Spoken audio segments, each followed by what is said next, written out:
indigenous people, bukan masyarakat adat. Assalamualaikum warahmatullahi wabarakatuh. Bulan ini, tepatnya 9 Agustus, diperingati sebagai The International Day of World Indigenous People, yang dalam bahasa Indonesia sering disebut sebagai masyarakat adat.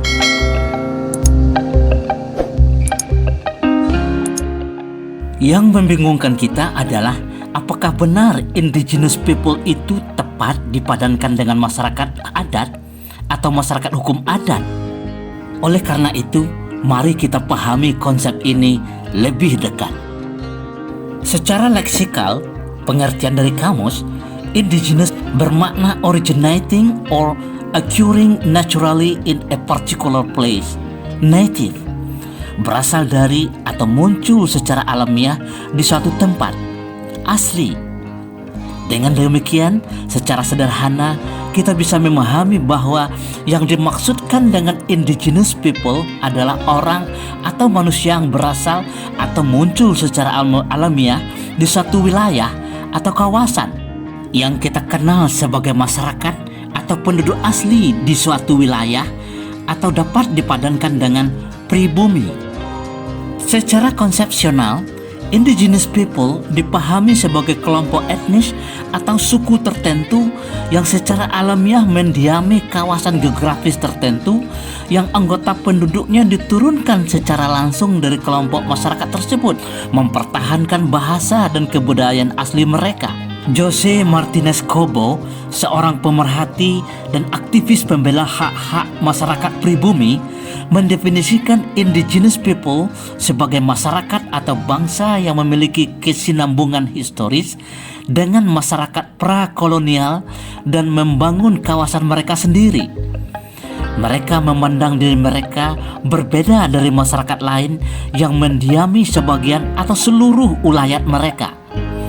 Sekarang mereka membentuk masyarakat yang tidak dominan dan terus berjuang mempertahankan dan mengembangkan serta mewariskan ulayat mereka, identitas nenek moyang mereka yang menjadi basis kesinambungan keberadaan mereka sebagai manusia.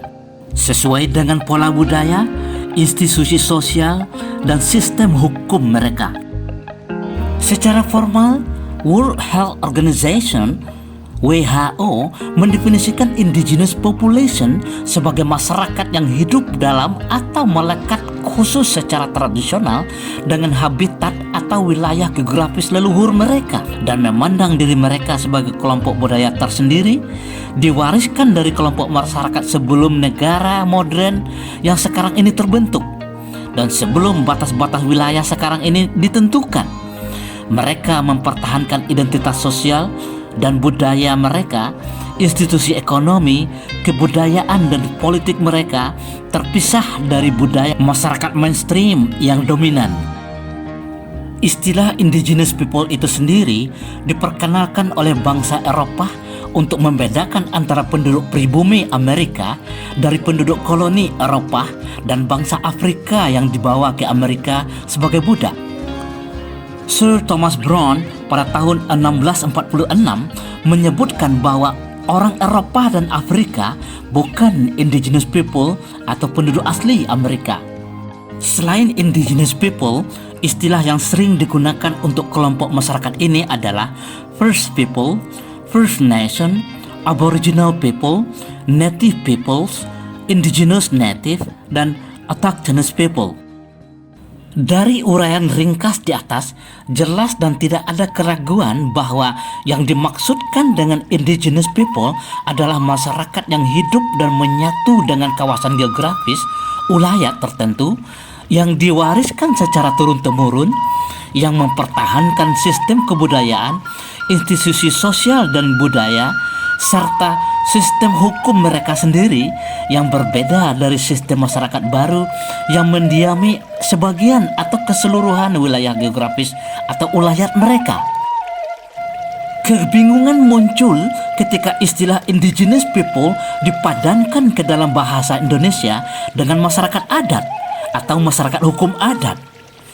Penggunaan istilah adat yang diadopsi dari bahasa Arab yang oleh peneliti orientalis digunakan untuk menjelaskan tradisi, sistem sosial, dan hukum dalam masyarakat tertentu yang diwariskan secara turun-temurun ternyata tidak tepat untuk menjelaskan apa yang dimaksudkan oleh masyarakat Nusantara sebagai adat.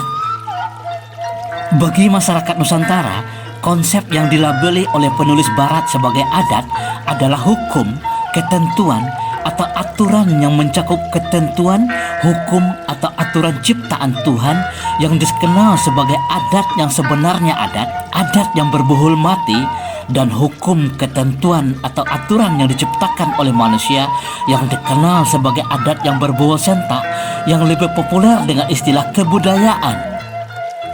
Bagi masyarakat Nusantara, mungkin juga bagi masyarakat universal, adat buatan manusia yang disebut sebagai kebudayaan tersebut pasti selaras dengan ketentuan atau hukum Tuhan, sunatullah, yang dalam bahasa sekular disebut sebagai hukum alam, the law of nature. Semua kebudayaan ciptaan manusia pasti berupa tiruan, rekayasa dari hukum-hukum Tuhan yang terdapat pada alam semesta.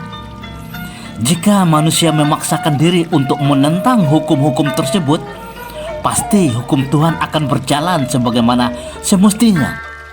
Penggunaan kata adat dalam frasa masyarakat adat atau masyarakat hukum adat menimbulkan kesan bahwa terminologi adat terkait dengan masyarakat kuno marginal yang tertinggal dalam hal kemajuan kebudayaan, yang hidup di kawasan pinggiran jauh dari kemajuan ilmu pengetahuan dan teknologi.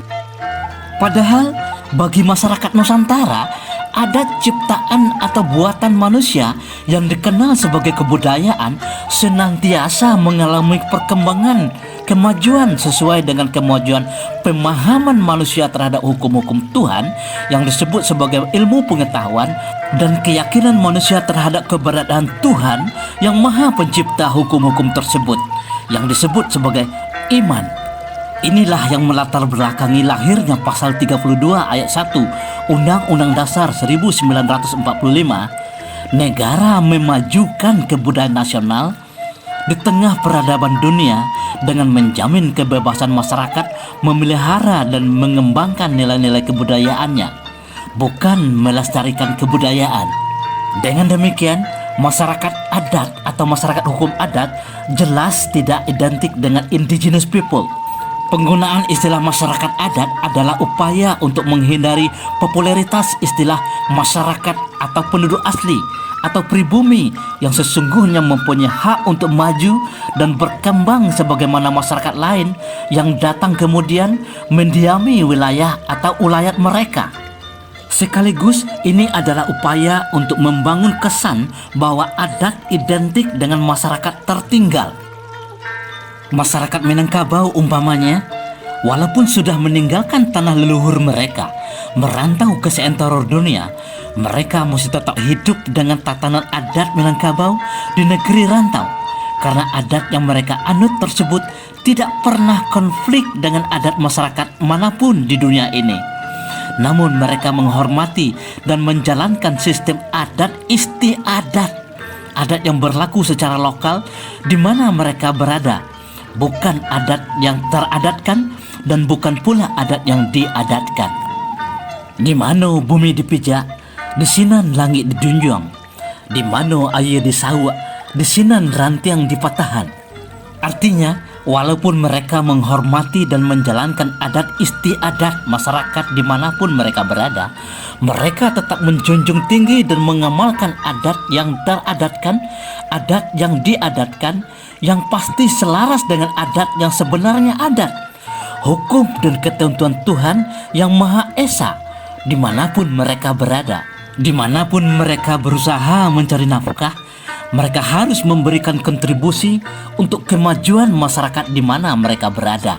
Bahkan mereka menyatu dengan masyarakat pribumi tanpa merusak tatanan adat istiadat yang sudah ada. Inggok mencakam, tabang basi tumpu, mamak ditinggaan, mamak ditepati. Begitu juga halnya dengan masyarakat Jawa, Madura, Aceh, Batak, Melayu, Sunda, Bugis, Dayak, Papua, dan seterusnya. Walaupun mereka telah meninggalkan tanah leluhur mereka, mereka tetap memiliki ikatan batin dan sosial, budaya dan hukum dengan masyarakat asli mereka, leluhur mereka. Namun mereka selalu menyesuaikan diri dengan masyarakat pribumi dimanapun mereka berada.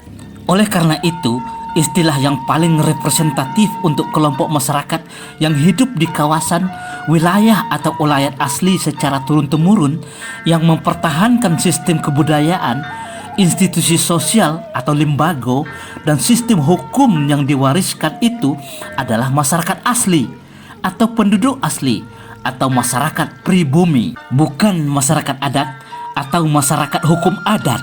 Mereka memiliki ikatan batin dan historis yang sangat kuat dengan wilayah geografis, sistem sosial budaya, institusi sosial dan sistem hukum yang diwariskan dari leluhur mereka. Itulah yang melatar belakangi leluhur kita dengan gagah perkasa menetapkan sebuah pasal dalam konstitusi negara bahwa yang berhak menjadi kepala negara untuk negara baru ini yang dikenal sebagai Republik Indonesia adalah orang Indonesia asli, pribumi. Itulah hakikatnya kemerdekaan yang sesungguhnya merdeka. Bangkitlah Nusantaraku, berjayalah bangsa dan negeriku.